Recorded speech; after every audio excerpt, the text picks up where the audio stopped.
Bueno, yo creo que no hace falta presentar a Wet, porque ya lleva un rato con nosotros. Que digo que no hace falta, ¿no? Presentar a Wet porque le conocemos. Le conocemos y como os he dicho esta mañana, con este libro suyo, ¿no? de la Improvisando, la libre creación musical, solo voy a leer en el capítulo 8, La escucha. Él ha hecho una cita de Winston Churchill que dice: valentía es lo que hace falta para levantarse y hablar. Es también lo que hace falta para sentarse y escuchar. Y empieza el capítulo diciendo: escuchar es la clave de la improvisación, es el nexo de todo lo demás, lo que da sentido al discurso, el espacio en el que se codean percepción y concepción. Ya está. Así que esa es la presentación de Wet. Estupendo, gracias. Bueno, recogiendo algunos retales de lo que ha contado Daniel esta mañana, comentaría que a la hora de investigar un poco lo que es la escucha en la libre improvisación,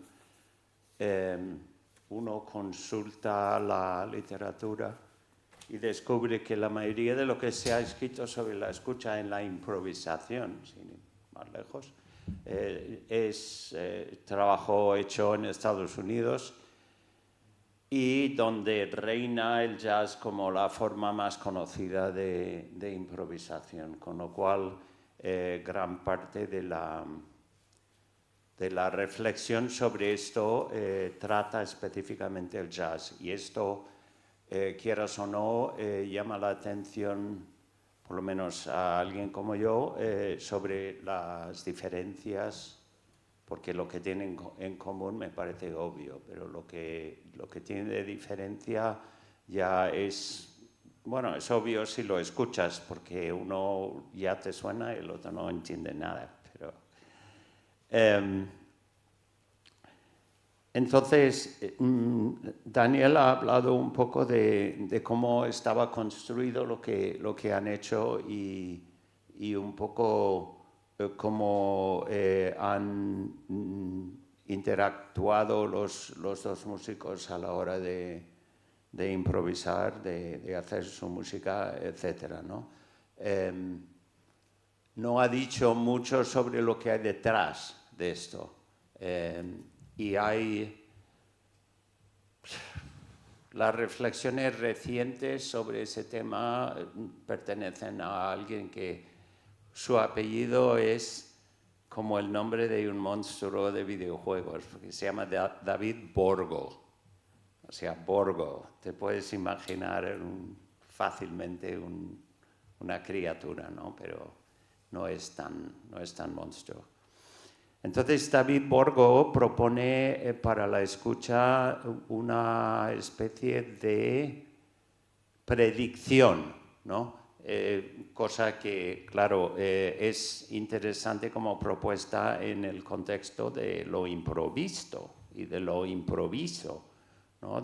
Justamente lo que dice Borgo es que cuando un grupo de músicos de jazz empiezan a funcionar realmente, a alcanzar esa energía que hay cuando la cosa funciona realmente bien, tiene que ver con la capacidad predictiva de cada uno, con la capacidad de imaginarse en base a dos cosas, en base a su conocimiento del lenguaje o del idioma y en base a su conocimiento de los otros músicos con los que muy a menudo ha estado tocando desde hace mucho tiempo.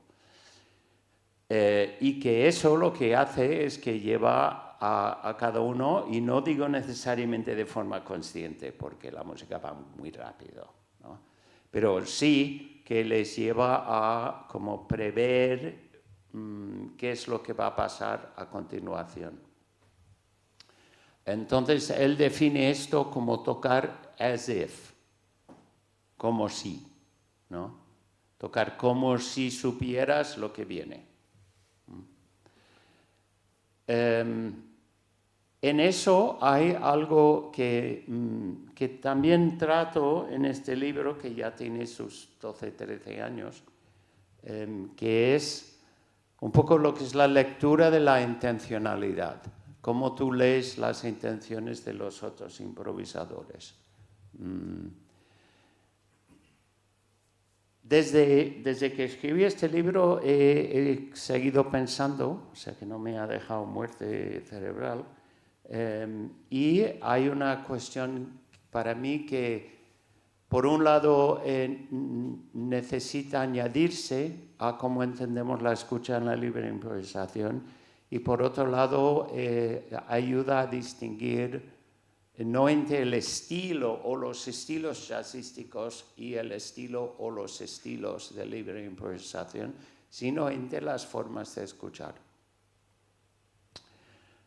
Llevo 30 años programando conciertos de libre improvisación en Cruce, que en los últimos 20, Cruce, que es un espacio, un colectivo de artistas en Lavapiés, y el espacio tiene un escaparate que da a la calle.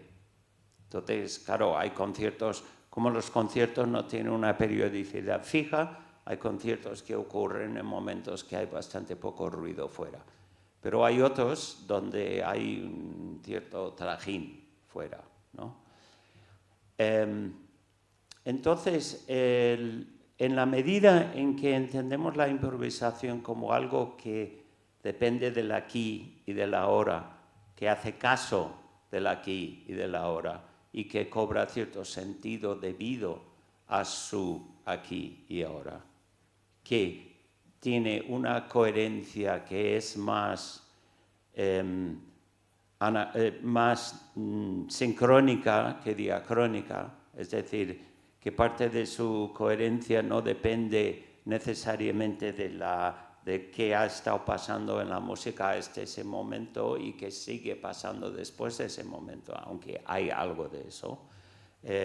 Depende también de la relación que hay entre lo que uno está tocando en ese momento y lo demás que está pasando. O sea, es sincrónico, lo que está pasando a la vez, ¿no?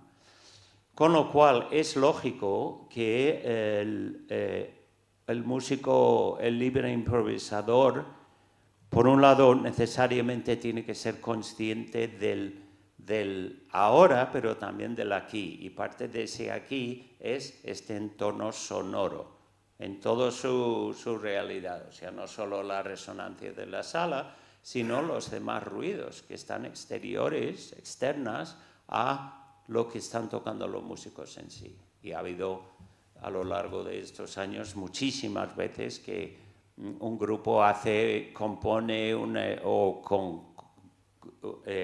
ensambla entre todos una especie de frase que convenientemente termina cuando pasa un coche. El coche pasa y hace... Y dice, qué bueno, ¿no?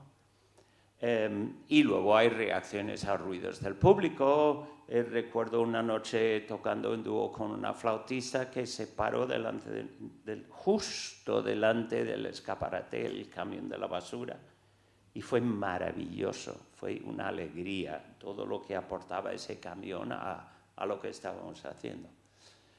Lo cual, claro, presupone la capacidad del músico de adaptarse a ese lenguaje, pero también presupone la apertura del músico a incorporar esos ruidos a lo que está pasando. Ahora pasa una cosa. Si yo estoy tocando con una flautista, tengo esa capacidad que identifica Borgo de hasta cierto punto prever lo que va a hacer. Y en la libre improvisación, la alegría cuando me equivoco.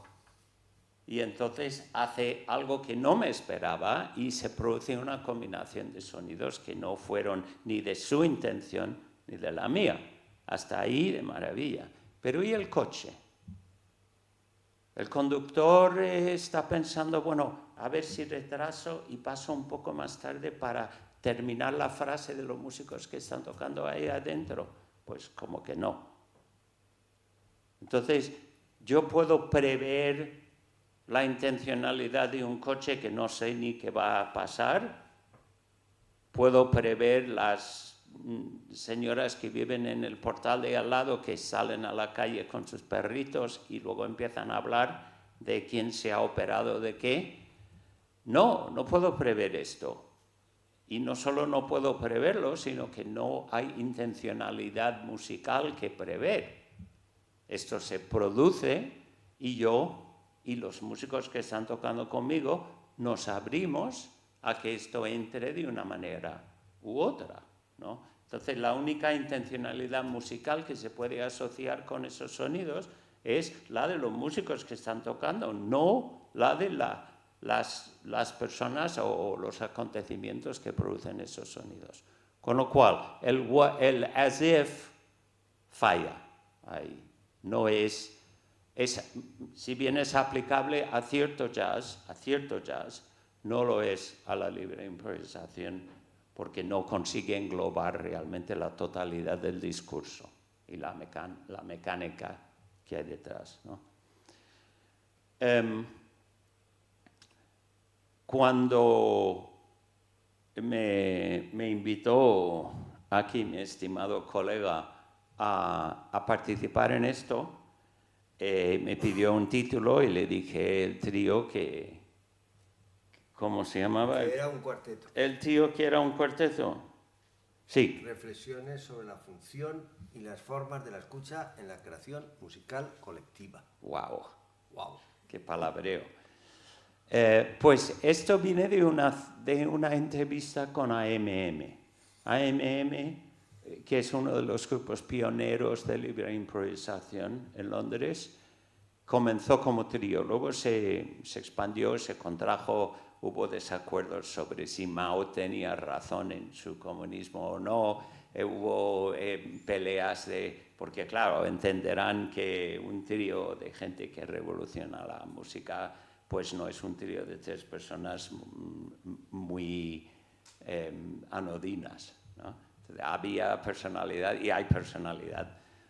He podido tocar yo mismo con 2 de los 3 y el tercero, que es el que más me gusta de los 3, pues nunca he conseguido encontrar un momento para hacerlo, pero puedo decir que uno de ellos, que no recuerdo cuál, dijo, sí, es que sí, somos un trío, pero cuando tocamos, escuchamos en cuarteto.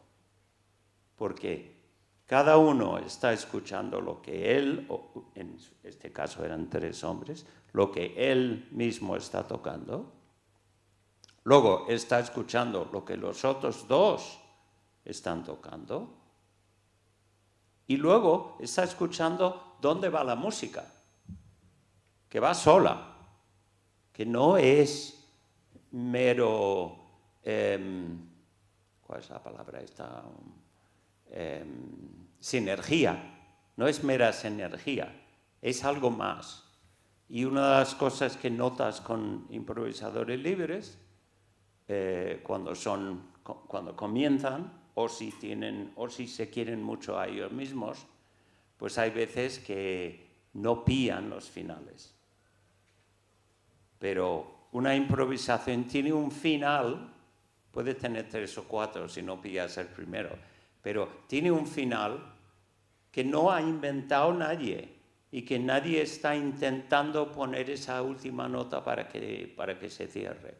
Sencillamente se oye que ha terminado y se para, ¿no? Muy sencillo. Entonces esto, digamos que es evidencia de cómo hay esta cuarta vía o esta cuarta voz o como se quiera llamar, que también hay que estar pendiente de ella, que no es lo que hace este y lo que hace este y lo que hago yo, ¿no? Entonces, esto tiene ramificaciones, tiene implicaciones o implicancias, como dicen en América Latina, que merecen, creo, cierta reflexión.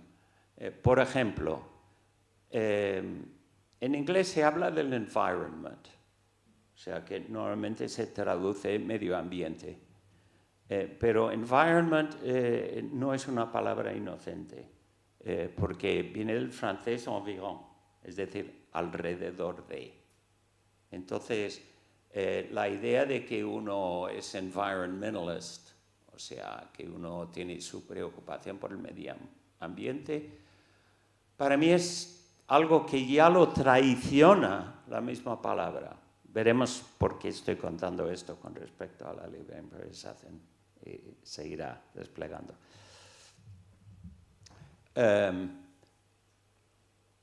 El problema con environment es que sugiere que el medio ambiente es lo que pasa alrededor de nosotros, pero que nosotros no somos parte de él.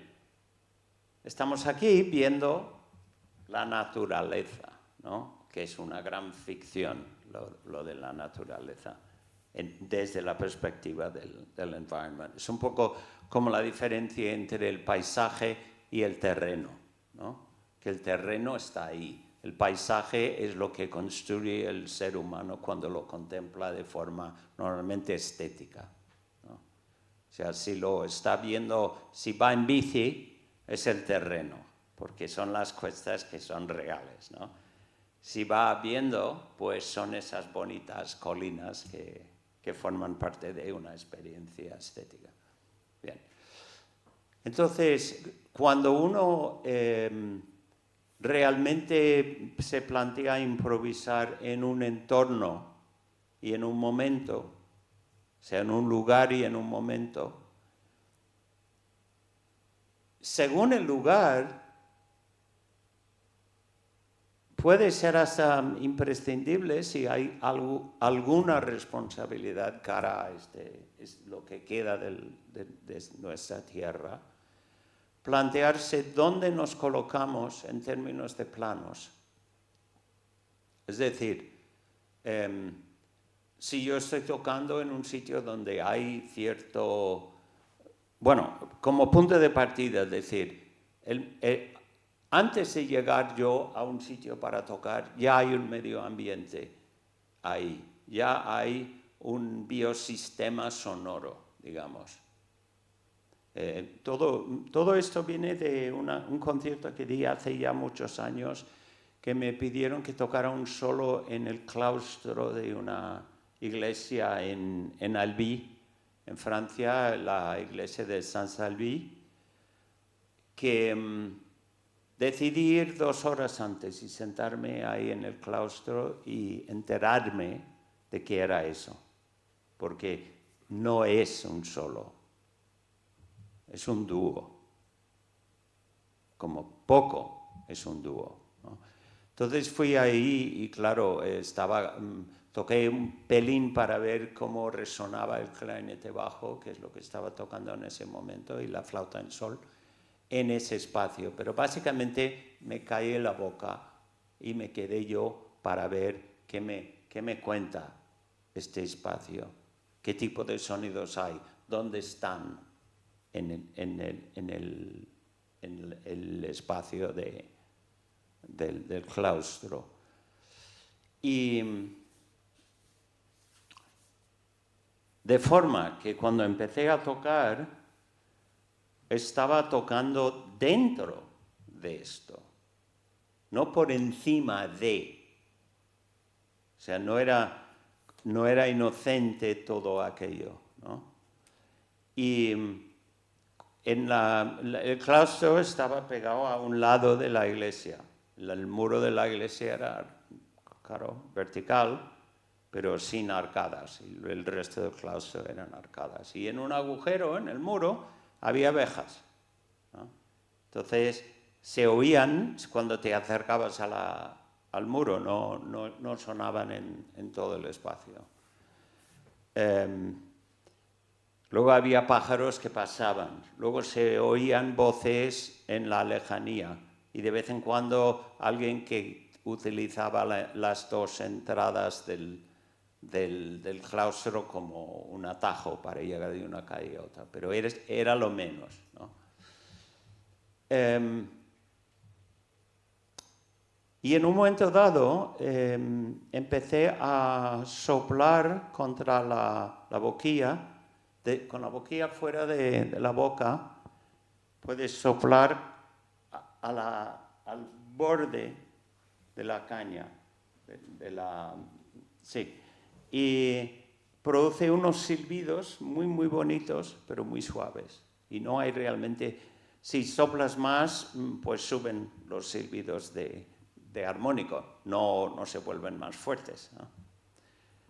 Entonces, cuando empecé a silbar contra el borde de la caña, el borde de la caña, y empezaban a sonar estos silbidos, parecía que reaccionaban los pájaros, porque había unos cuantos que vivían ahí, o sea que no eran los que pasaban.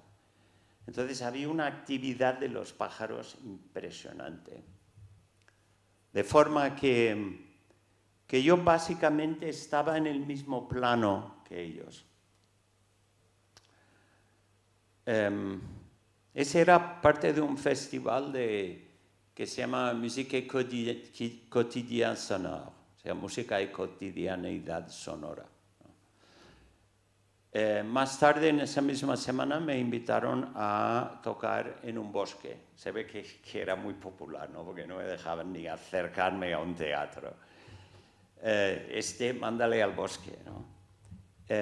Y tocar porque había 2 ornitólogos que estaban llevando un grupo de gente que asistía al festival a pasear por los bosques y por la zona y escuchar los pájaros.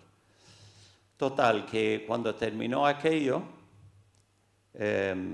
comentar que yo estaba en el borde, un lado del bosque y rodeado de campos de viñedos, y que había un tractor echando algo que no quiero ni saber lo que es, a las uvas, y que me hacía un bordón magnífico, ¿no? Total, que ahí improvisando con el tractor, y con esto que es lo que digo de los planos. O sea, que si tú aceptas que estás tocando en un sitio que no es tuyo, que no te pertenece y que no está diseñado específicamente para conciertos, o sea, que no intenta esterilizar todo para que lo tuyo sea lo único que hay ahí,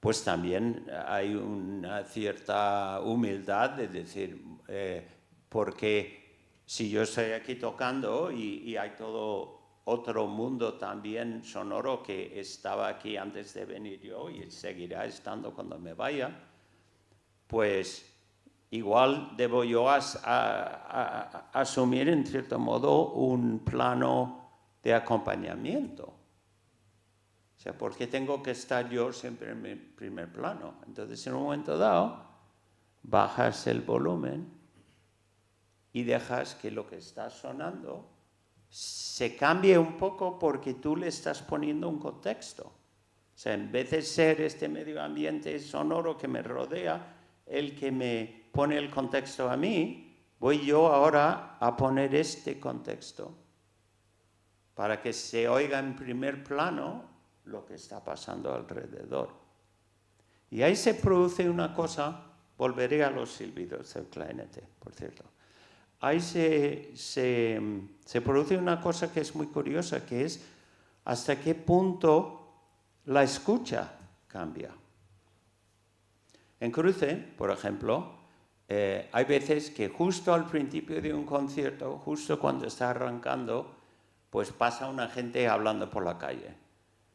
Y a veces es bastante molesto, porque estás intentando entrar en lo que está pasando y tienes todo ese ruido ahí. Ahora, llegas al final del mismo concierto y pasan unos niños por la calle hablando y es pura magia. porque la escucha ya no es esa escucha cotidiana, ya es una escucha estetizante. Tú ya has asumido una postura de escuchar lo que está pasando con un propósito estético. Y entran las voces de los niños en la música de una manera que es bellísima, ¿no? Total, que esa idea de que tú puedes establecer el contexto para que se escuche el entorno, que me parece coherente con no pensar que los seres humanos somos los reyes de la existencia y que todo el resto del mundo está ahí para servirnos, que es lo que nos ha metido en la situación en la que estamos, pues también es una lección que quizá podemos aplicar los músicos, porque pasó una cosa cuando yo empecé a hacer esos silbidos y que se escuchaban todos los pájaros. Comenté a los 2 días, comenté a los ornitólogos de la excomunicación al bosque que había pasado eso. Entonces me dijeron, no es verdad. Me dijeron, cada tipo de pájaro tiene una clave en su canto, que puede ser un pequeño motivo de 3 notas o de 3 sonidos o de 4 o lo que sea, que aunque ese tipo de pájaro pues cambia según cada uno tiene un poco su propio canto, pero por ser de ese tipo de pájaro incluye ese motivo.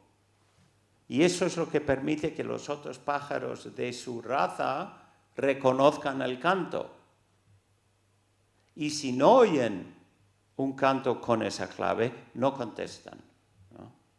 Entonces me di cuenta que lo que había pasado era otra cosa, que cuando yo estaba tocando el clarinete bajo, tanto yo como el público estábamos escuchando en esos registros. Y cuando subí hasta muy agudo por los silbiditos estos de la caña, llevé conmigo la escucha del público a ese registro, que ya estaba lleno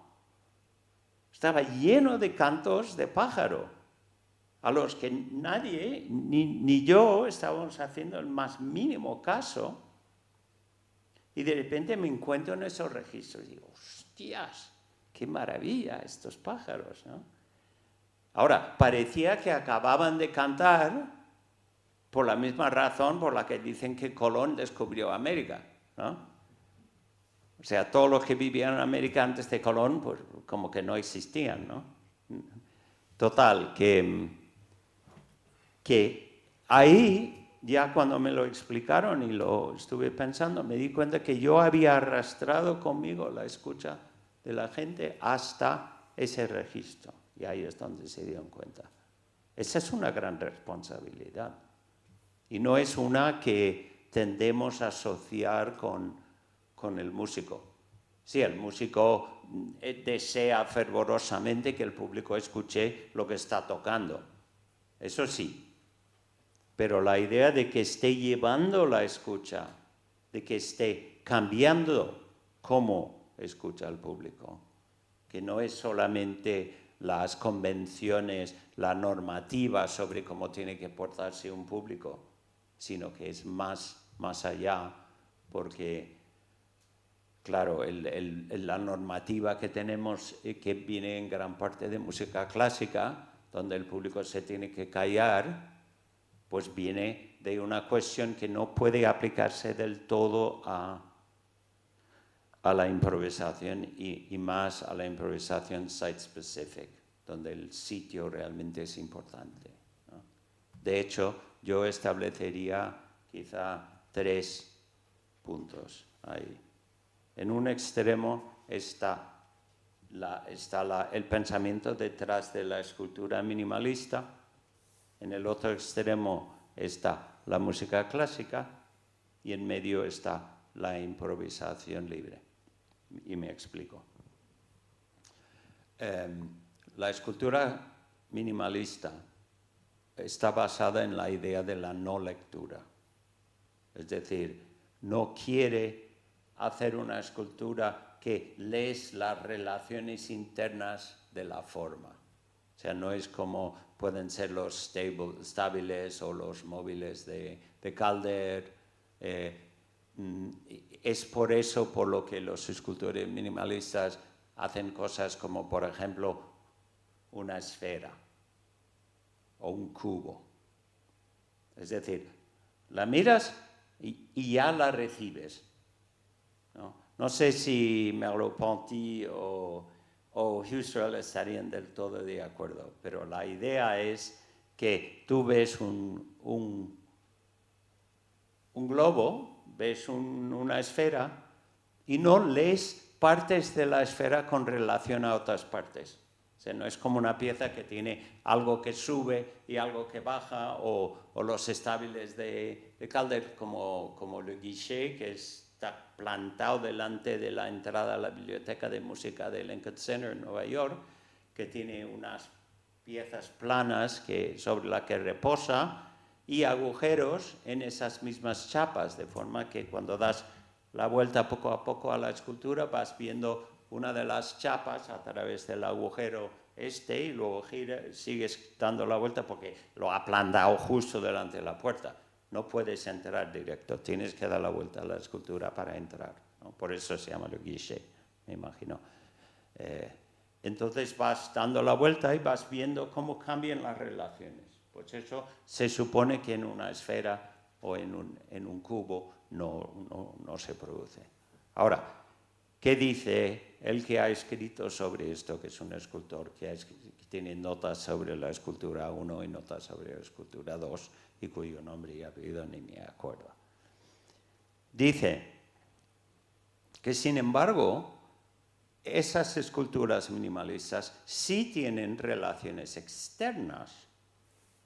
Es decir, tú la colocas en la calle, delante de un edificio o en un parque, y incide el sol desde aquí, con lo cual esta parte de la esfera está en sol y esta parte está en sombra, con lo cual esa gran esfera tira una sombra en el suelo, y a medida que va moviendo el sol, todo eso va cambiando, ¿no? O sea que no es que no haya relaciones, pero son externas al objeto en sí, ¿no?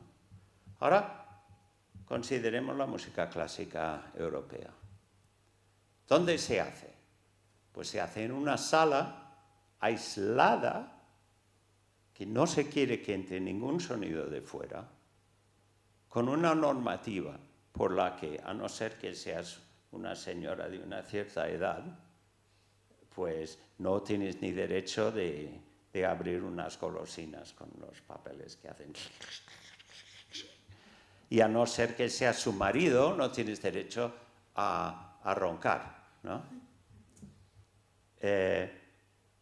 Entonces, ¿por qué? ¿Por qué ese silencio tanto de protección del exterior como de comportamiento del público?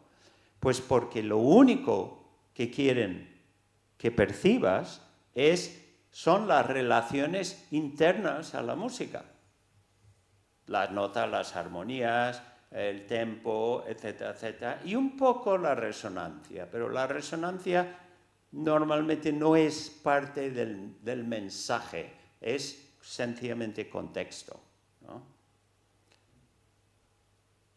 O sea que tienes la escultura minimalista que se supone que solo percibe relaciones externas, la música clásica que se supone que solo percibe relaciones internas, y en medio tienes la libre improvisación site-specific, donde se combinan las relaciones internas con las relaciones externas y hasta se incorpora lo externo a lo interno, ¿no? Entonces, claro, esto es otro tipo de escucha, porque fomenta, propicia una conciencia del entorno sin abandonar una percepción también de las relaciones internas, porque en el fondo lo que ligan esas dos cosas es la interacción. Cómo interactúan los músicos con nosotros y con lo que es el lugar y el momento, ¿no? Entonces, ahí el as if de David Borgo queda como esto. O sea, no es que no sea verdad, pero no es toda la verdad, ¿no? Hombre, el tío tampoco ha jurado ante el juez, pero... cosas que añadir a eso.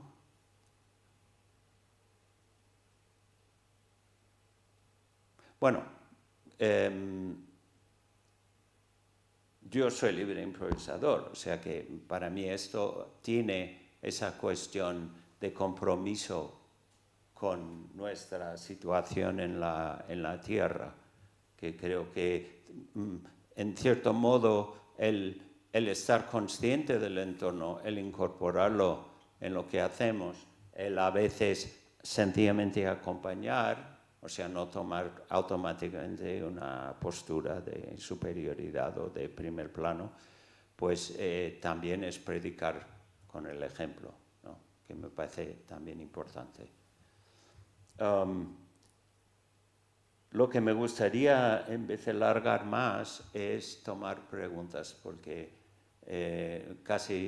primero porque de contar más cosas, me gustaría contar cosas que son relevantes a vosotros y a vosotras, no venir con mi charla ya prehecha y ponerla y ya está. O sea, eso no es muy de improvisador, que se dice, ¿no? Sí, dime.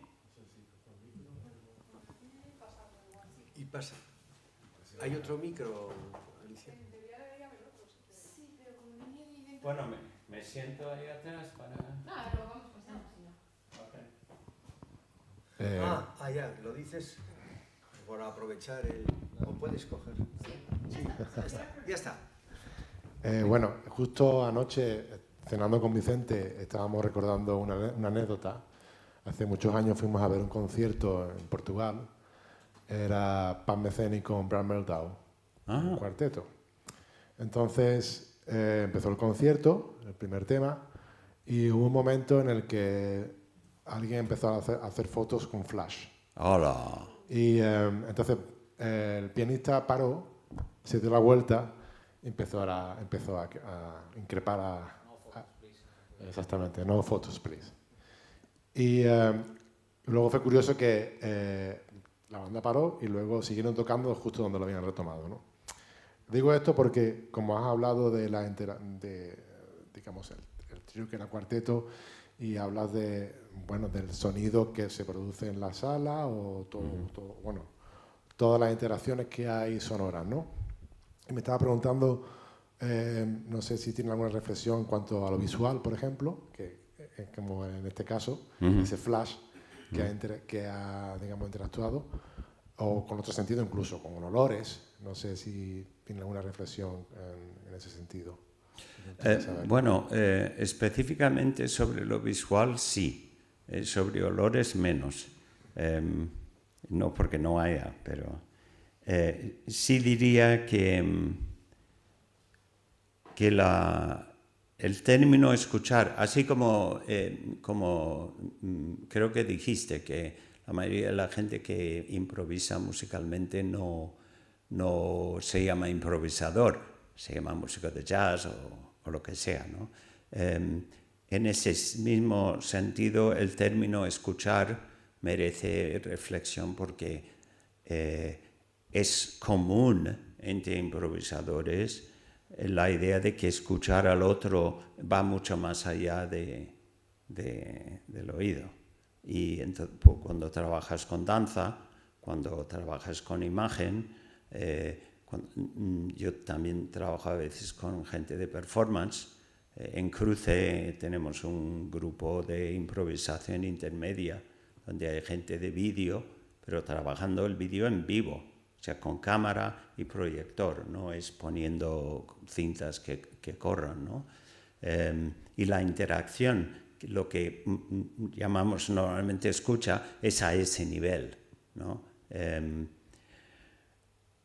Por ejemplo, que hay una persona que está en escenario, vamos, está en el suelo delante de nosotros o entre nosotros, moviéndose, y hay una persona de vídeo que tiene la cámara dirigida a la persona que se está moviendo y el proyector proyectando su imagen en la pared. Y la persona que se está moviendo se pone delante de la pantalla, con lo cual hay la imagen de ella en la pantalla, hay su sombra en la pantalla, hay parte de la proyección que está sobre su cuerpo y ella está reaccionando a todo esto a la vez que está reaccionando la persona que tiene la cámara a lo que está cambiando, ¿no? Tanto a cómo se está moviendo la persona que se mueve como al resultado que está produciendo, ¿no? Y eso, para mí, todo eso se escucha, esencialmente, ¿no?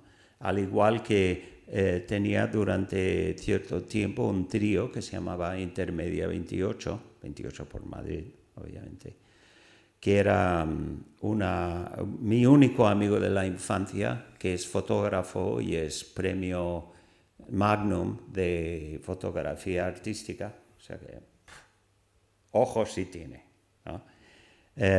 Que diseñó un instrumento que era una mesa de luces en el suelo y el primer proyecto que hicimos, porque yo estaba por hacerlo de forma totalmente abstracta, pero el que viene de la fotografía quería un tema, ¿no?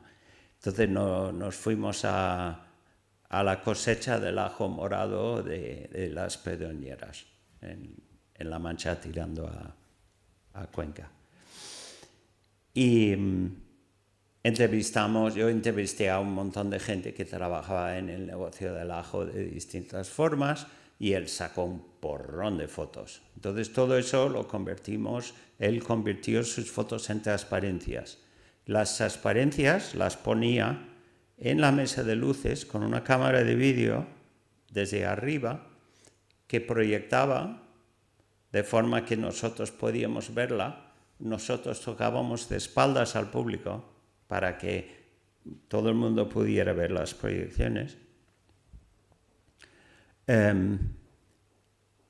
Y yo manejaba, por un lado, las entrevistas y por otro lado tocaba mi sintetizador, mi laptop, y había un guitarrista también, o sea, era trío. Y ahí, claro, la escucha es compleja, porque hay voces diciendo cosas y hay imágenes que están en movimiento, porque él tiene una especial capacidad de hacer composiciones visuales. O sea que colocaba 3 o 4 transparencias, una encima o al lado de la otra en la mesa de mezclas, en la mesa de luces, y luego a medida que la cosa progresaba, las iba moviendo para ir cambiando la composición y el juego de colores. A veces elegía puro blanco y negro, otras veces combinaciones y tal. A veces cogía una transparencia y la doblaba de forma que reflejaba luz sin dejar ver exactamente la imagen que tenía, de forma que se volvía mucho más abstracta la imagen. Y en esa hay cuestiones sobre escucha también. Otra cosa que hago son retratos sonoros, donde, por ejemplo, el primero fue sobre el puente de Brooklyn, eso fue a mediados de los 80, pero uno más reciente que hice en las Islas Canarias, con 2 músicos de Canarias y 2 de Madrid, un guitarrista y yo. Entonces, ahí también se incorporan voces. Y entonces la idea es que hago esas grabaciones acompañado por por los músicos que, bueno, no hacen nada más que vivir la experiencia de ir a distintos sitios y hacer las grabaciones, como cuando entrevistamos a la señora que hace el mejor queso de cabra de Tenerife y subimos al monte y vimos las cabras, hablamos con los hijos que pastorean las cabras, bajamos a la casa de la señora, nos hizo un platazo de queso así con el vino blanco que hace su marido. Y luego vengo a mi estudio en Madrid y ahí son las partes de las grabaciones que me parecen más interesantes y las meto en mi instrumento y luego vienen los músicos de Canarias a grabar conmigo en Madrid junto con el otro músico de Madrid. Y hay mucho que contar de eso sería ya otra presentación, pero lo que hacemos es que empezamos a improvisar y yo suelto trozos de las entrevistas dentro de lo que son las piezas que improvisamos. Entonces, para los otros músicos está, por un lado, el contenido sonoro de esa grabación y luego el recuerdo de cuando lo grabamos, que emocionalmente puede ser muy fuerte, ¿no? Ahora, a la hora de escuchar eso, dices, vamos a ver, un español, bueno, un canario oye eso y oye por ejemplo, una grabación que incluyo en el disco, que es en una de las playas hay una tienda de buceo, una escuela de buceo, y en esa grabación está el profesor hablando con los alumnos de qué pasa cuando te quedas sin aire. Se te queda la botella vacía, ¿no? Y dice, está bajo el agua y ¿qué hace? Así, ¿no? Entonces, la grabación es magnífica, ¿no? ¿Qué pasa? Pues que si tú eres de esas Canarias, oyes eso y un amigo mío canario me dice, ¡puah! Esos canariones son tan exagerados, ¿no? Quiero decir que él reconoce no solo que es un acento canario, sino de cuál de las islas. Los canariones son los de Gran Canarias, ¿no? Uno de España reconoce que es un acento canario. Probablemente no sabe decirte si es de Lanzarote o de Gran Canaria o de Tenerife. Uno de América Latina reconoce que es un español. Uno de Japón o Singapur reconoce que es un idioma romance, pero puede que no distinga si es español o italiano o portugués o catalán o lo que sea, ¿no? Entonces, ¿por qué digo esto? Porque se combina en la misma pieza el significado de las palabras si hablas el idioma, a lo que remite, por un lado, el contenido de esas palabras y, por otro lado, el acento, si pillas el acento, como dije. Pero, por otro lado, hay una serie de alturas y ritmos que son propias de ese idioma hablado así, o por lo menos de esa pequeña cita, ¿no? Que gente que no habla el idioma está oyendo dentro del contexto musical. Entonces, tú, cuando estás improvisando, tienes que tener todos esos distintos niveles semánticos a la vez. O sea, tienes que poder reaccionar a los ritmos del idioma a la vez que estás reaccionando a la escena que te está creando lo que dice. Te quedas sin aire y haces... Bueno, claro, eso como no captar el sentido, ¿no? Luego un alemán que oye eso, oye... Y también se pregunta, pero ¿qué pasa a este tío? Se lo está pasando demasiado bien, ¿no? En fin... ¿Eso contesta? Sí, sí. Bien, bien, bien. Bueno, primero de todo, muchas gracias por la ponencia, ha sido muy chula. Y quería saber si de alguna manera, bueno, hemos hablado de que influye mucho los ruidos que escuchamos fuera, incluso dentro del espacio, influye el propio espacio, Sí. pero ¿hay alguna manera de, como vosotros libres improvisadores, porque esto también te puede interesar a ti, incluir al público en ello, hacer como una especie de improvisación que tenga en cuenta la psicología del público, por ejemplo, la cantidad de gente que hay en él, o más o menos percibir cómo lo están pasando y en ese momento pues de tomar algunas decisiones improvisativas u otras, vaya? En esa pregunta, bueno, te puedo contar muy brevemente, decirte que es imposible no incluir al público, para empezar. Pero la razón por la que surge una pregunta así es porque hay una concepción binaria de esta relación, ¿no? Que es como está el público por un lado y por el otro lado está el músico, ¿no? Entonces, Anthony Braxton cuenta la primera vez que tocó solo delante del público y dijo que salió y dijo él, toqué todo lo que sabía en 5 minutos y me quedaban 40, ¿no? ¿De dónde viene esto? Pues viene de un malentendido que es muy fácil que se propague cuando se toca música clásica. Es decir, en cierto modo el intérprete clásico puede confundirse, incluso él mismo puede, o ella misma puede confundirse con el chico de los recados. O sea, yo llevo 3 semanas o 2 meses o lo que haga falta, o un poco menos de lo que haga falta, porque la vida es complicada, preparando esta pieza, ¿no? Y ahora salgo a escenario y la entrego al público. O sea, esto es binario.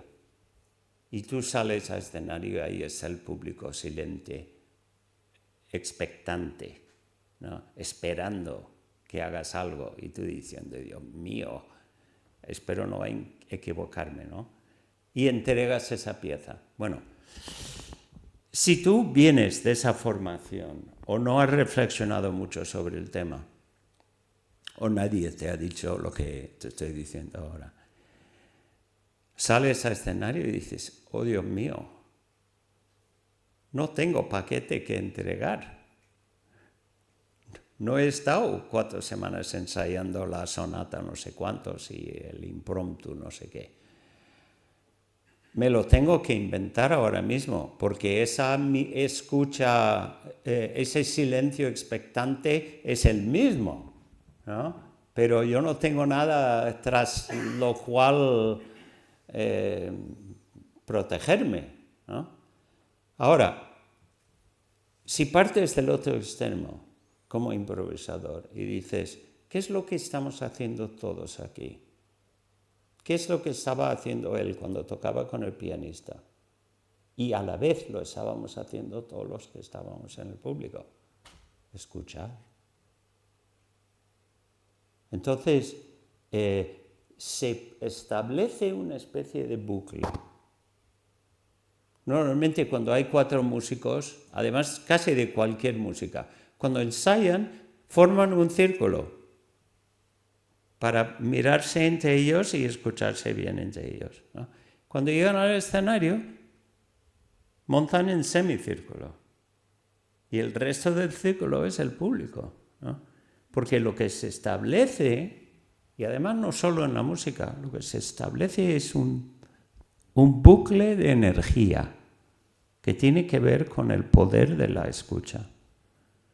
Y él te puede decir, como te puede decir cualquier profesor, que cuando tú tocas delante de un público al que no le interesa una mierda lo que estás haciendo, están ahí porque no quiero ni caracterizar las razones. Puede ser una clase obligatoria en la universidad, puede ser que están acompañando a alguien que quiere escuchar esa música realmente y a ellos les importa un aburrido, ¿no?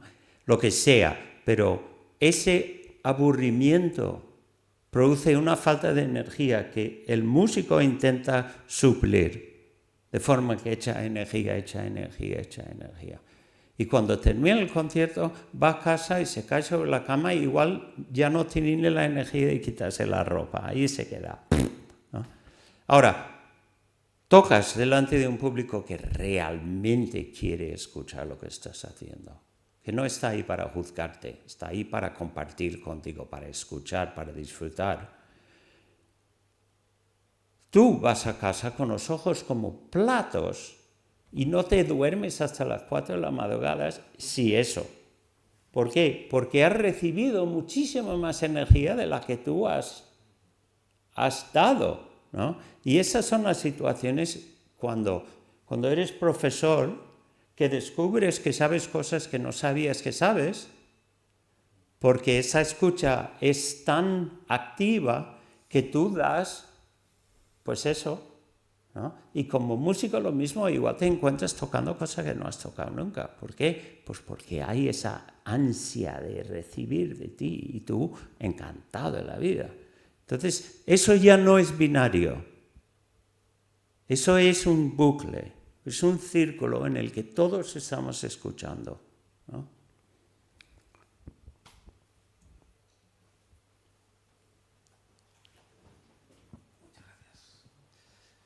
Gracias por la exposición, ha sido muy bonita. Gracias. Y oyéndole a lo largo de toda la exposición, uno de los conceptos que me ha venido a la cabeza es el concepto de comunión. Uh-huh. Sí. Yo he tenido ocasión de tener un efímera contacto con el tema de la improvisación en un grupo muy variopinto, pero fue una experiencia realmente muy bonita, porque esa barrera que ha descrito al principio del contexto, que es lo de afuera, es algo que se acaba rompiendo cuando eres capaz de lograr esa especie de comunión creativa. Y yo tenía la sensación en algunos momentos, desafortunadamente no muchos, de que cuando tú estás tocando algo que está en una partitura, una pieza que está ordenada, de alguna manera estás embridando la música, la estás cabalgando. Pero cuando estás improvisando es la música la que te cabalga a ti, la que te lleva, ¿no? Y que de alguna manera lo que se producía en determinados momentos era algo que incluso superaba el concepto de la escucha. Porque la sensación con la que yo acababa saliendo de ayer era una sensación casi de trascendencia. Es decir, eso que acaba de decir usted, de que salía con los ojos como platos, yo creo que es una especie de vivencia trascendente, de que has sido capaz de trascenderte a ti mismo a través de la música, creando una comunión con otro conjunto, ¿no? Desde luego, desde luego. Bueno, en primer lugar, una vida no es nada para entender la música. No es nada, ¿no? O sea que yo me dediqué a la música en parte porque era el gran misterio. O sea, no se explicaba, ¿no? ¿Cómo coño? ¿Qué es esto? ¿No? Luego, sobre la comunión, sí, he encontrado que la energía fluye de formas distintas. Por ejemplo, hace años tocando, por ejemplo, en el Café Central, ¿no? Tenía un Tascam de estos que grababa en 4 pistas, en cassette, ¿no? Y grabamos para tener un cassette que enviar a otros sitios a buscar trabajo. Entonces grabamos el viernes, el sábado y el domingo. Y el sábado, después de tocar, siempre me entraba la duda sin molestarme en grabar el domingo, porque el sábado había sido tan fuerte, tan enérgico y tan excitante. Pero bueno, ya estaba el equipo ahí, etcétera, etcétera. O sea que grababa tanto el domingo. Al final, el cassette que montábamos era cosas del viernes y cosas del domingo. Porque el sábado, que en vivo había sido con diferencia lo más potente, cuando escuchaba la grabación, los solos eran demasiado largos, había más errores en las melodías, etcétera, etcétera, porque aquello era tan enérgico, ¿no? Entonces, hay conciertos donde, bueno, Por otro lado, di un concierto con Phil Darnett, un violinista de Londres con el que tenía un dúo durante unos años. Y en ningún momento del concierto estaba a gusto. En ningún momento. No que no me gustara, sino que estaba escuchando y entonces ponía unos sonidos, unas notas, y seguía y ponía otras, y al final no tenía ni idea lo que había hecho, ¿no? Lo había grabado. Un par de semanas después me atreví a escucharlo. Y estaba sonando y mi mujer, que estaba ahí sentada, que era historiadora de arte contemporáneo, me dice, ¿y eso qué es? Y digo, bueno, ese es mi reciente concierto con Phil Darnett. Me dice, es lo mejor que te he escuchado tocar nunca. Bueno, ¿por qué? Porque no estaba tocando nada familiar. Estaba totalmente fuera de mi zona de confort. Habría podido ser un desastre. Afortunadamente no lo fue, pero fue una experiencia el opuesto de lo que describes, ¿no? Y sin embargo resultó ser un gran concierto porque realmente había chicha ahí, ¿no? Luego hay conciertos que tienes la impresión de haber subido a un tren que ya está en movimiento. O sea, desde la primera nota aquello va follado, como quien dice, ¿no? Y tú agarrándote para no caer, ¿no? Y esos a veces también son muy grandes conciertos, pero muchas veces son como el sábado que decía de grabar, que en vivo es magnífico. Luego escuchas la grabación y la grabadora no ha captado lo que realmente importa, ¿no?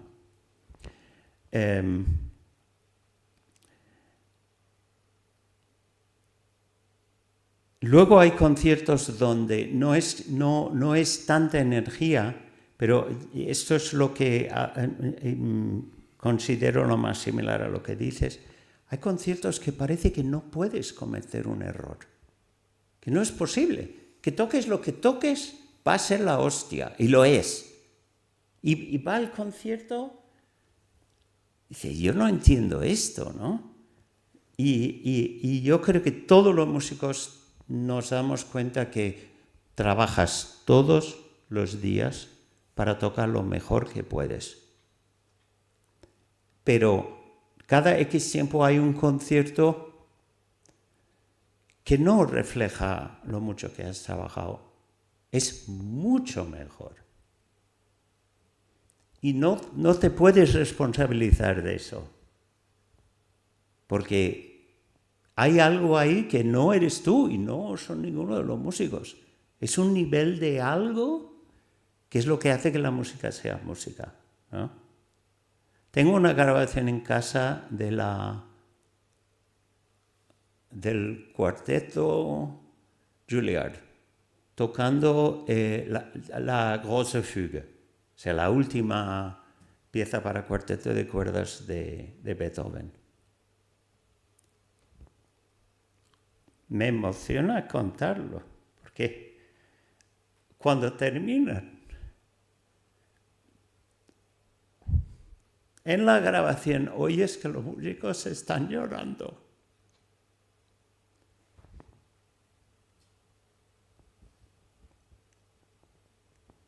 Yo no conozco más que eso. Lo he visto una vez.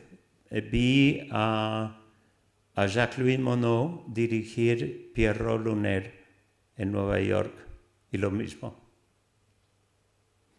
Luego se lo comenté porque era mi profesor de composición en ese momento, y dice, hoy hemos tenido suerte. Pero llorando. Eso no se explica, porque tú pasas la vida preparándote, pero eso ocurre cuando ocurre. Si no te preparas, no ocurre nunca, pero es mucho más allá de la preparación, ¿no? Lo único que pasa es que esos suelen ser los conciertos que se rompe la grabadora, ¿sabes? En fin. ¿Más?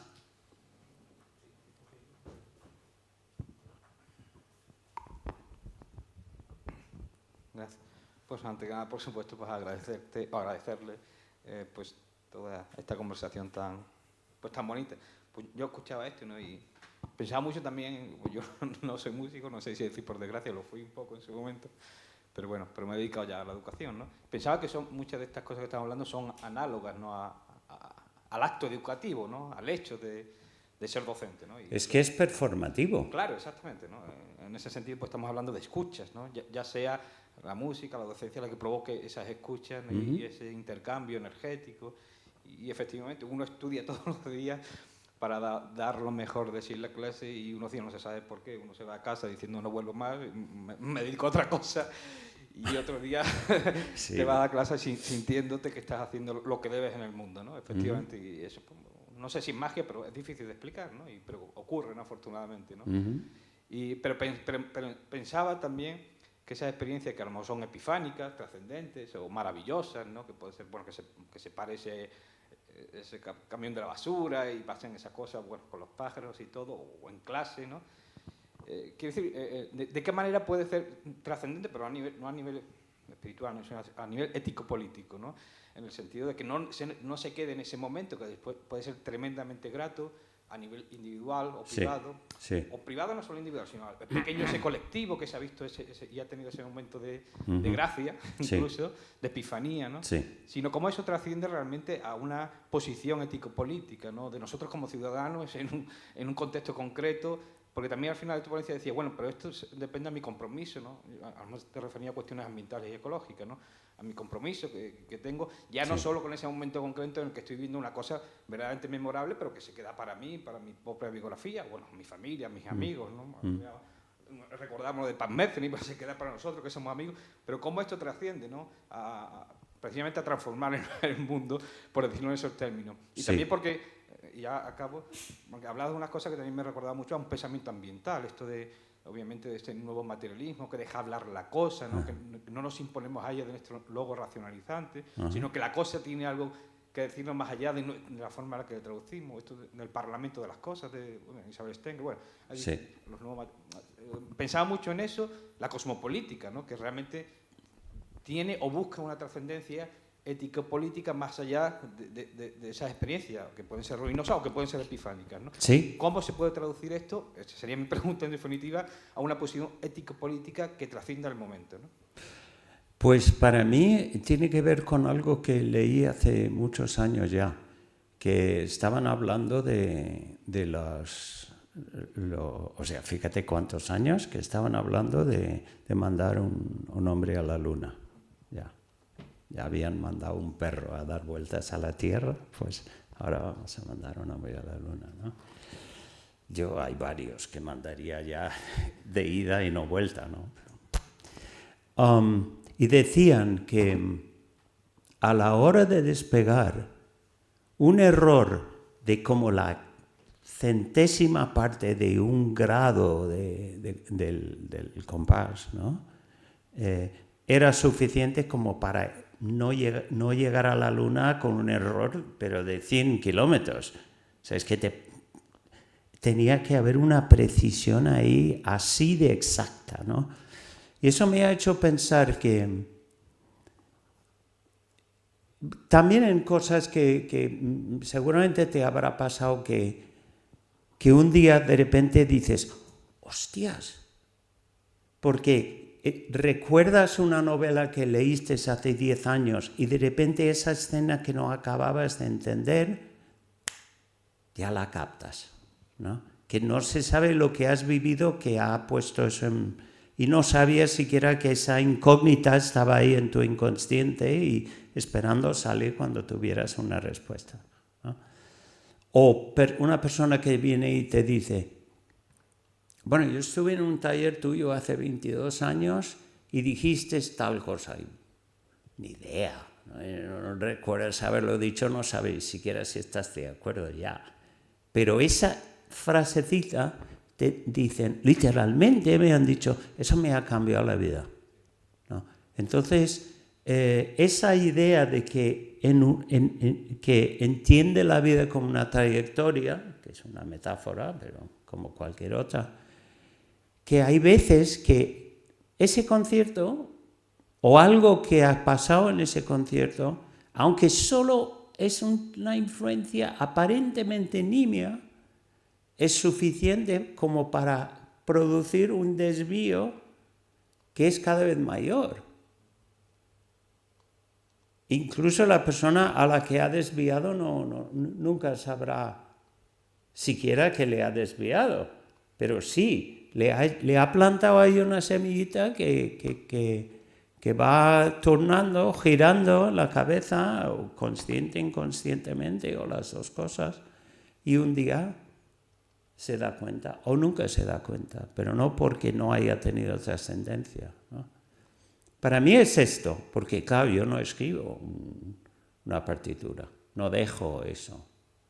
Y una grabación, sí, todos hemos escuchado grabaciones y algunas fantásticas, pero una grabación es como una foto, una foto de un amigo o de una amiga, ¿no? Que no es lo mismo que el amigo o la amiga, ¿no? Recuerdo un chiste que escuché en Nueva York hace unos años, que el hombre dice, joder, el verano pasado estaba tan solo que en el móvil solo tenía una foto de mi mano izquierda. Pues eso.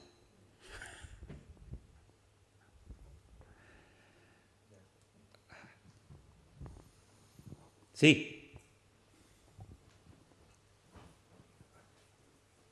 Bonito jersey, por cierto. Muchas gracias.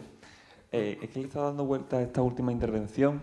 No sé si la entendió bien. O sea, si usted preguntaba sobre la traducción ético-política de esta sensibilidad, quizá de este tipo de experiencias estéticas que nos hacen emocionarnos y demás, yo pienso que a veces el orden es justamente el contrario. Es decir, una forma de ser éticamente en el mundo quizás se traduce en la apertura a tener ese tipo de experiencias, ¿no?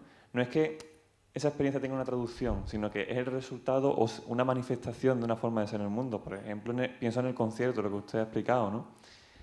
El que va es que es recíproco. O sea, hay sí, en todo caso habría una bidireccionalidad quizás, ¿no?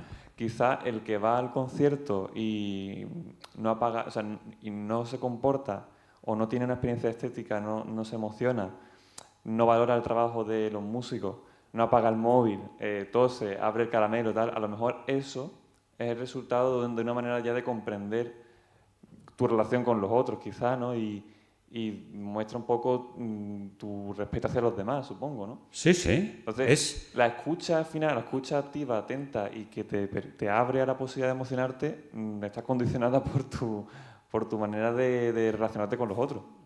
Sí, hay una reciprocidad, sí, hay una reciprocidad que hay que cultivar. Sí, es un descubrimiento, ¿no? O sea, vosotros venís aquí y escucháis lo que yo digo. Que sin embargo, y sin embargo yo estoy descubriendo por vuestras preguntas, por vuestras miradas, por vuestra forma de escuchar lo que yo digo. Es que sobre lo que usted ha explicado... Mucho de vosotros también, ¿no? Me acuerdo de lo que decía mi profesor de composición sobre, no sé si... A ver, yo le creo, ¿no?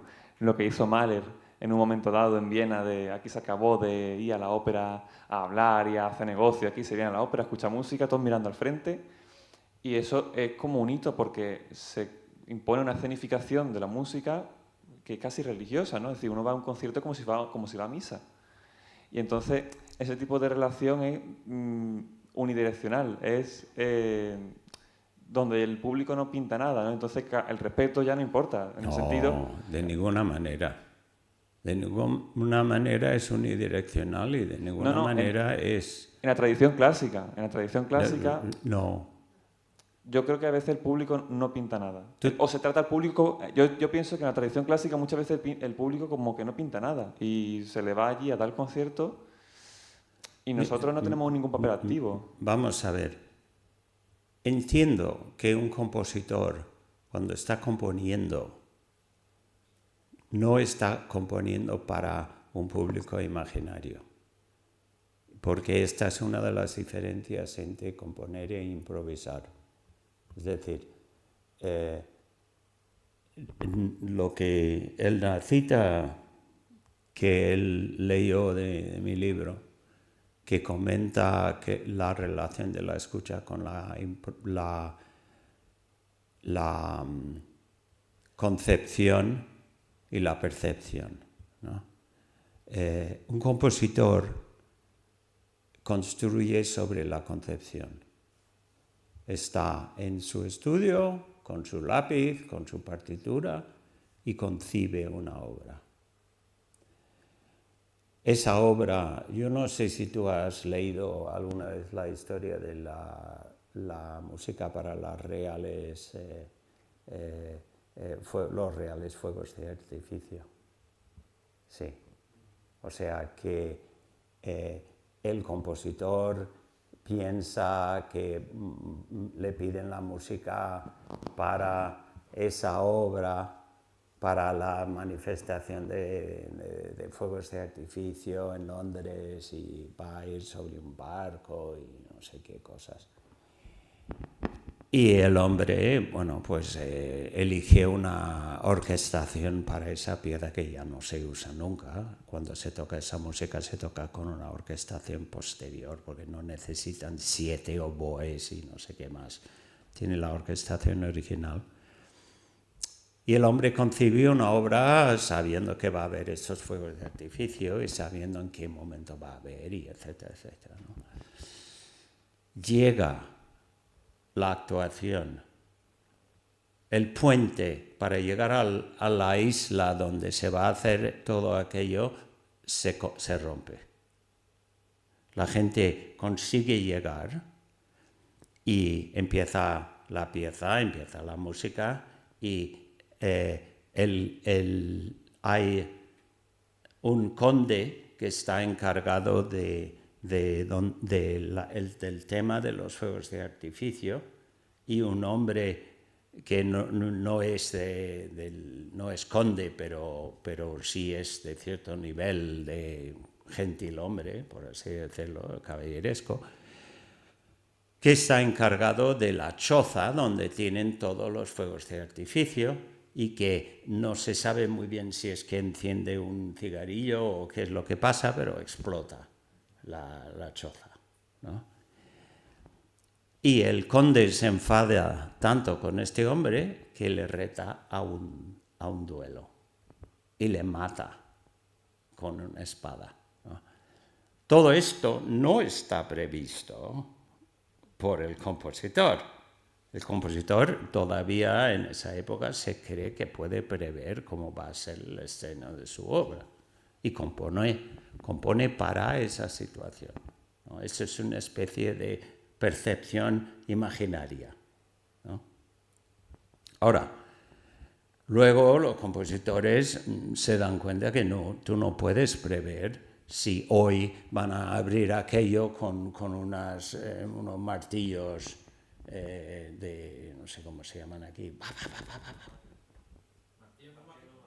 Sí, no lo puede prever, ¿no? Y no puede componer, con lo cual ni puede componer una obra donde quedarían de maravilla esos martillos, que es posible, ni una donde no pueden estar. O sea, él hace su obra y espera que el estreno no sea la única vez que suene. Bueno, muy optimista, hay que decirlo, ¿no? En cambio, el improvisador, el equilibrio entre percepción y concepción es muy distinto, porque por un lado está en un momento y en un lugar, con lo cual la percepción coge una importancia que no puede tener en el proceso compositivo. No es posible, porque ¿qué percibes? Sí te puedo decir que estudiando composición en Nueva York me di cuenta un día que si componía después de la medianoche nunca pasaba de mezzo fuerte, porque me imaginaba un estruendo ahí y digo, joder, los vecinos, no sé qué. Claro, era puramente imaginario, pero te afecta así, ¿no?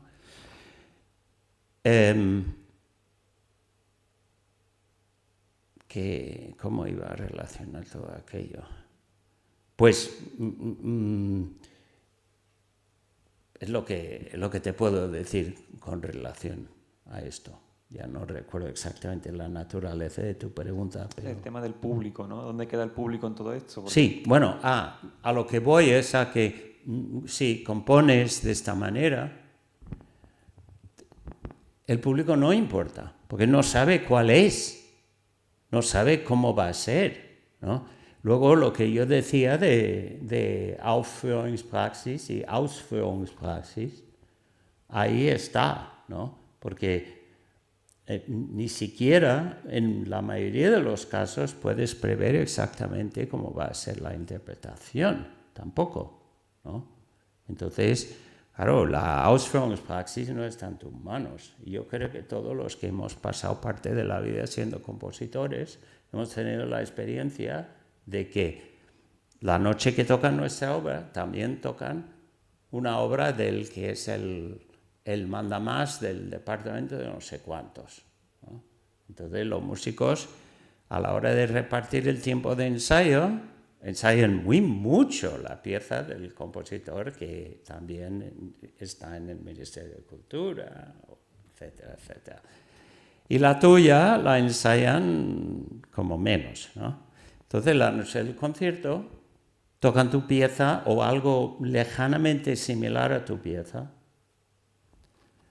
Y luego indican con el brazo para que tú te levantes en el público y te responsabilizas de tal desastre, ¿no? Eso tampoco pasa con los improvisadores. Bueno, pues hay desastres, pero no hay duda sobre el responsable, ¿no? Ya.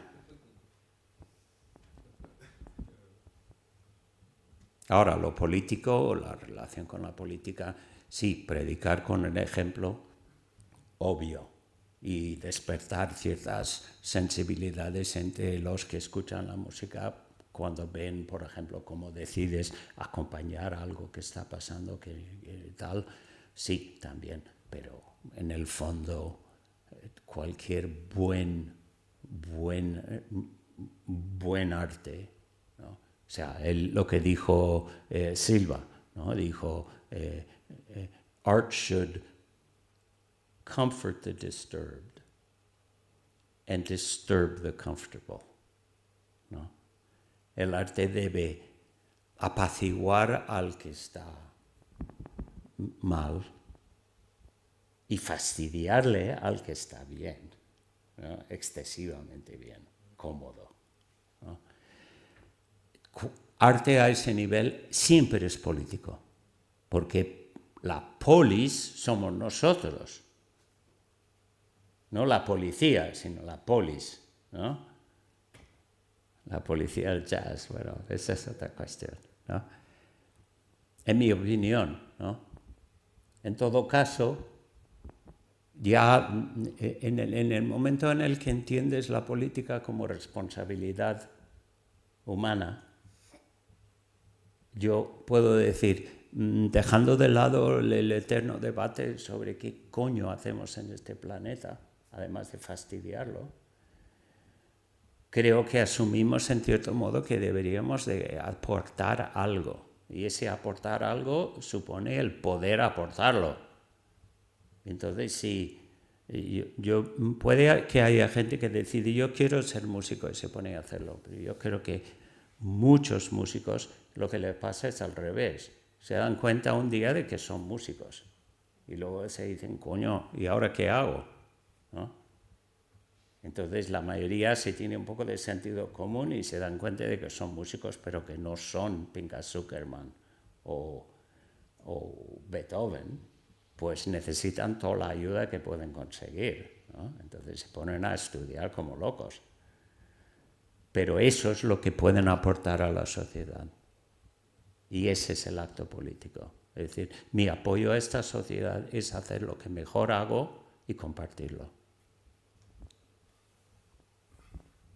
¿Sí?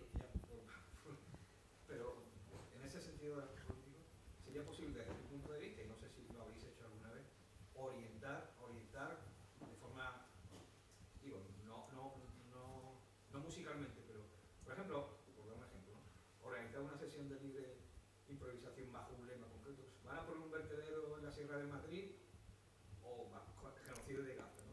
Y bueno, que eso sea el lema inspirador, pero bueno, que se desarrolle musicalmente. ¿Está de acuerdo? ¿Es posible que ese mundo entienda la libre improvisación o no? No sé. Sí, claro. Digamos, Sí. más concretamente política. Ok. El primer concierto que produje, tocaba también, pero lo organizaba yo, fue en el 77. 10 años antes, yo estaba en una pequeña universidad de élite en Ohio. Cerca había la Universidad Estatal de Kent State University. Ahí en el 67, durante la guerra de Vietnam, unos alumnos manifestaron y entró la Guardia Nacional y los mató. Así. Entonces, eso tuvo lugar en una colina que es parte del campus de la Universidad de Kent State. 10 años más tarde, la universidad decidió que quería construir un nuevo gimnasio y decidió ponerlo encima de donde mataron a esos alumnos. Es un campus enorme, con estos de Estados Unidos que les sobran kilómetros, ¿no? Y hay mucha parte que es plana. Y estos deciden que van a aplanar una colina para poner un gimnasio. El plumero era gigantesco, o sea, y se les veía desde muy lejos, ¿no? Total, que fueron alumnos de mi universidad, que era bastante radical,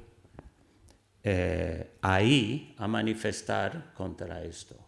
Y fueron arrestados, obviamente, ¿no? Entonces yo levanté ese concierto específicamente para conseguir fondos para pagar abogados que defendieron a estos chicos de la tal, ¿no? Así de fácil y así de jodido también, ¿no? Pero sí, eso, donde hay compromiso, hay compromiso. Luego el medio es casi lo menos, ¿no? Y como hacemos una música que, bueno, aquí tú que has leído lo del elefante, te acordarás que digo que una de las cosas que distingue el jazz de la libre improvisación es la cuestión de la apropiación, de cómo la sociedad blanca se ha apropiado de cosas del jazz, pero desde el comienzo, desde la época desde los Hot Five de Louis Armstrong. A partir de ahí ya hay una apropiación de la hostia. Eso no se ha producido en la libre improvisación. ¿Por qué? Porque nadie lo quiere escuchar, porque no es vendible. Un tío que entra en tu casa a robar, pues no te roba los cayumbos, que no, nadie quiere eso, ¿no? Lo que quiere es tu estéreo y tu televisión y tu ordenador y tal. Entonces, el jazz lo han robado a manos llenas, ¿no? La libre improvisación, nada.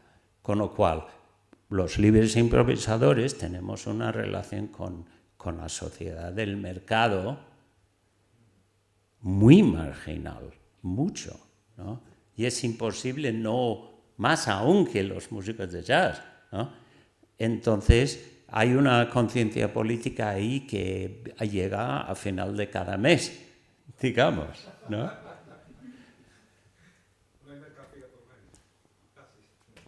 Ya. ¿Cómo vamos? ¿Cómo vamos? Si queréis ya determinamos la hora de comer. ¿Qué hora es? Es ya, son las 2. Y tenemos A ver, reserva en el para programa tenemos puesto 13:45, 14, cierre de las jornadas. Pues damos por cerrado. Damos por cerrados. Venga. Gracias a todos.